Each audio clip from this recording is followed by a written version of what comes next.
sentar do lado de cá, depois eu mudo para lá só para assinar realmente. Dizendo a assinatura da carta. Tá aqui. Devidamente ampliada e revisada. A gente fez a leitura da última versão. Ficou boa a carta, né? Gostou? Eu gostei. É a nossa sincera opinião sobre o que seria melhor. Fazer a foto? Sim. Momentaneamente botar aqui.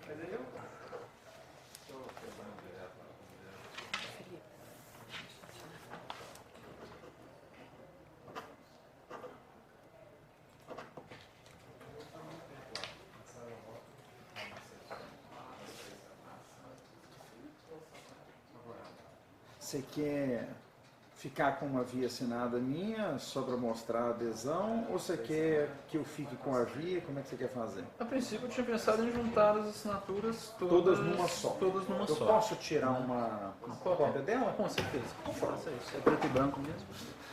Bem, deixa eu indicar. Você tirou a foto? Tirei. Já estamos até gravando.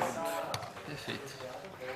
Lucas, mas primeiro desculpa, você chegou, eu estava ali terminando um textinho que eu tinha que entregar agora, imediatamente. Mas Tranquilo. me conte como é que estão as iniciativas então, Então, do Instituto Equali. A gente ficou um tempinho aí fazendo esse trabalho de revisão. A gente, nesse meio tempo, fez aquele pedido de acesso à informação, né, que nós conversamos na última reunião. E nós encontramos um meio de aprofundar o estudo. Então a gente tinha aqueles dados enviados da prefeitura para nós, que não atendiam a demanda. Não tinha o grau de detalhamento que a gente precisava. Principalmente incomodava o fato de que vários dos programas lá falavam a respeito de investimentos que estavam misturados no Caixa Escolar. Então eles responderam para a gente 30 e poucos programas, e desses mais de 10 diziam: olha, não temos como detalhar os gastos porque esse valor é inserido no Caixa Escolar. Então fica aquela questão, né? Poxa vida, que Então espécie pode de ser um programa... real, né? Pode ser um programa que gastou R$0, porque o Caixa Escolar não destinou eventualmente nada para isso. E o Caixa Escolar a gente não consegue abrir, porque o trabalho é insano. Nesse meio tempo, então, nós achamos a questão dos quadros de detalhamento de despesa, que incluem os programas. Então, a gente achou um caminho para conseguir encontrar, pelo menos, quanto que deveria, né, ter sido gasto com o programa individualmente. A gente está analisando isso nesse momento. A gente está terminando de abrir a parte de ensino fundamental. Que bom. E daqui a pouco a gente deve conseguir Esse é o fazer original, né? a cópia a gente fica lá. Perfeito. E isso deve dar para a gente um detalhamento um pouco maior do que está acontecendo, né? Nos preocupa o fato de que a prefeitura fez a atualização do portal, e na atualização do portal, os programas que foram postos ainda são os programas antigos. Eles têm ainda 8 programas descritos lá, né? Desses 8, 3 eles já nos disseram que não estão em vigor mais pela lei de acesso à informação e permanecem no portal, e continua não detalhando. Então, quer dizer, o que chama a nossa atenção e nos incomoda é o fato de que o site da transparência está desatualizado, mesmo após a atualização. Né? Eles tiraram aquele site antigo do ar e no novo site Me parece que a mudança do site foi muito mais uma mudança de layout do que propriamente conteúdo. Em todos os aspectos, porque todas as páginas foram trocadas da prefeitura. Então, mas eu tenho a impressão de que esse problema é generalizado. Não acho que foi localizado para... vamos manter. Eu não percebi as atualizações necessárias em nenhum dos sites. Então, assim, em breve, acredito que em maio, a gente deve conseguir entregar um relatório mais aprofundado. Então, dentro daquelas variações estranhas que apareciam nos gastos do ensino fundamental, do ensino médio, do ensino médio, Você já era teve mais com o prestado. Luiz? Acho que Luiz não. Otávio, Tá bom, Lucas. Beleza?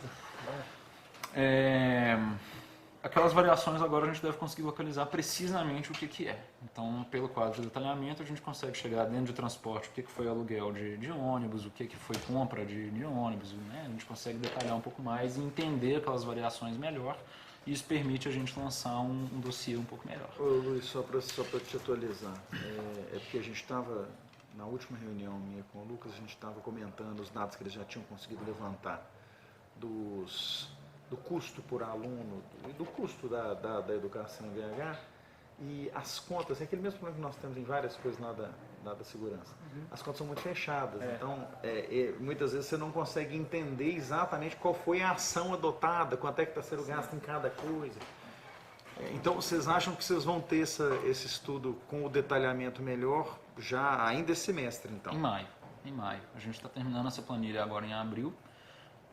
Nossa meta para abril é fechar metade dessa planilha, que a gente deve terminar o ensino fundamental e começar o infantil.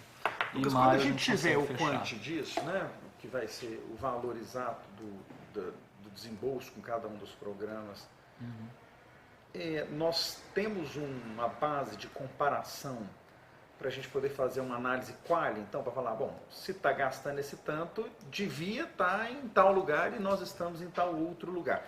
É porque, claro que com o resultado, especialmente do IDEB, a gente consegue virar e falar assim, bom, então está gastando dinheiro no lugar errado porque eu estou com um problema na conta de português e matemática aqui. Perfeito.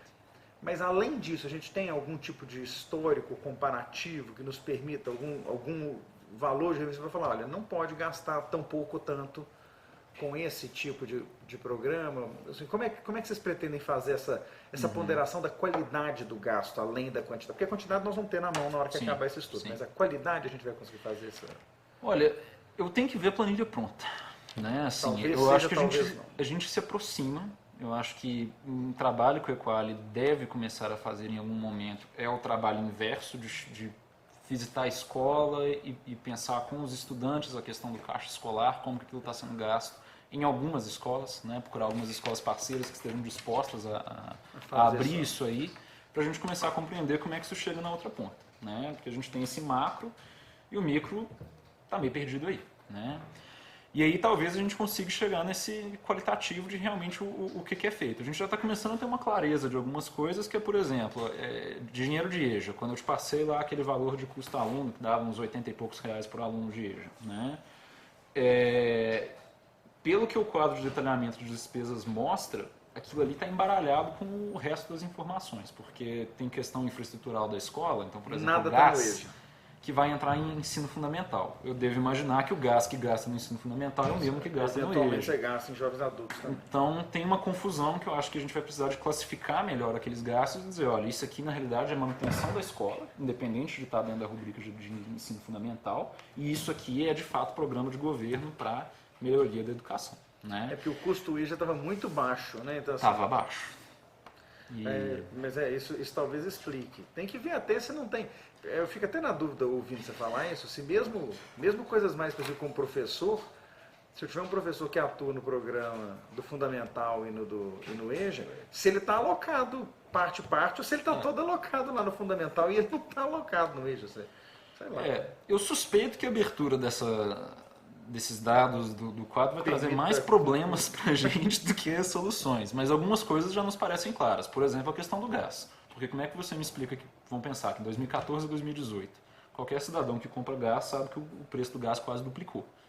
Como é que explica que de 2014 até 2018 o quadro de detalhamento de despesas mantém o mesmo valor de consumo de gás? Não tem sentido. Quer dizer, ou em 2014 havia um problema que o pessoal estava excesso de gás, ou agora tem escola aí sem gás. Alguma coisa está errada. Ou está errado nas duas pontas, né? Está errado de lá e de E cá, agora? né? Que é provavelmente o que está acontecendo. Então, assim, o que eu espero, na realidade, de pegar esse detalhamento é da gente conseguir localizar melhor onde é que a gente tem que fazer as perguntas. Né? Que é realmente perguntar, por exemplo, esse gás aqui, como é que explica? Ó, esse ônibus aqui, esse aluguel de ônibus, como é que explica? Né?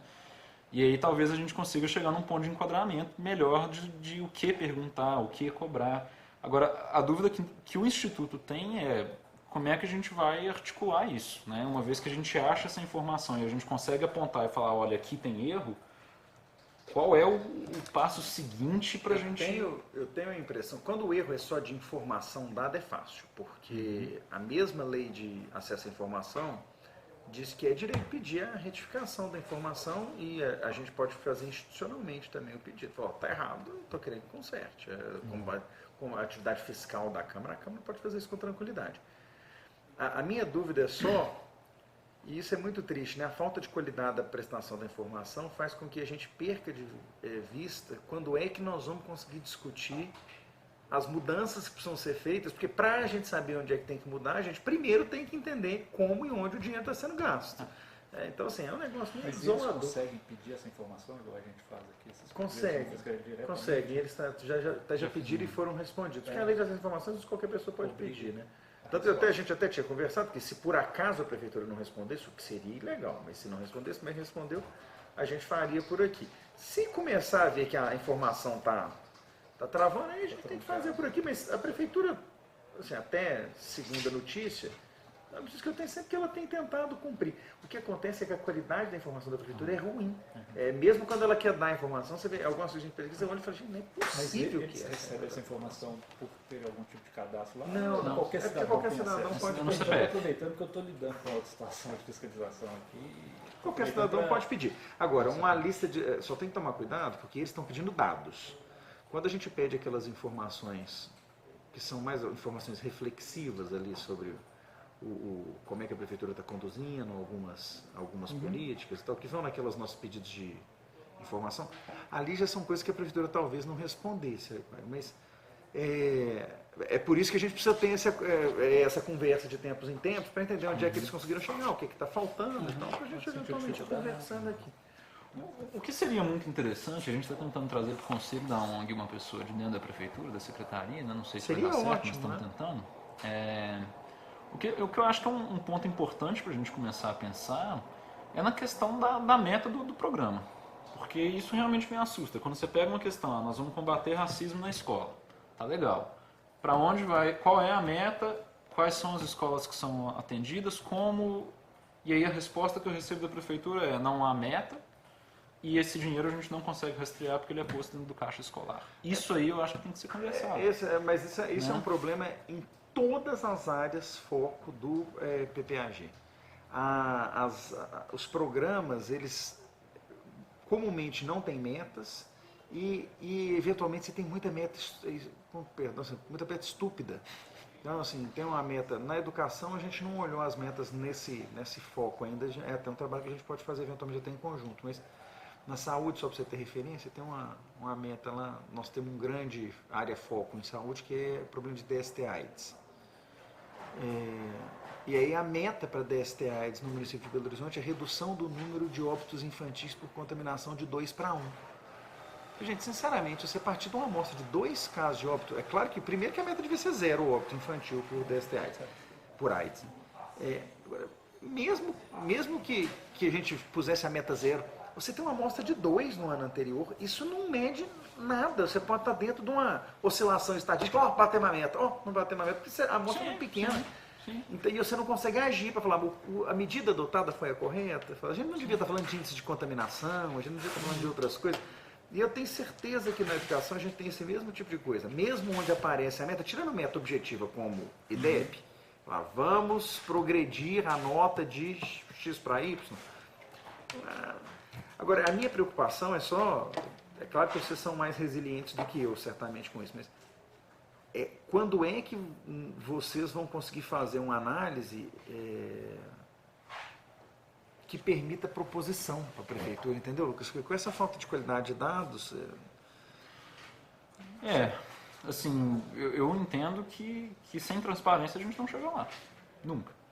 Ou seja, vamos ter que trabalhar mesmo na melhoria da informação para poder ver se a gente consegue avançar na outra direção. A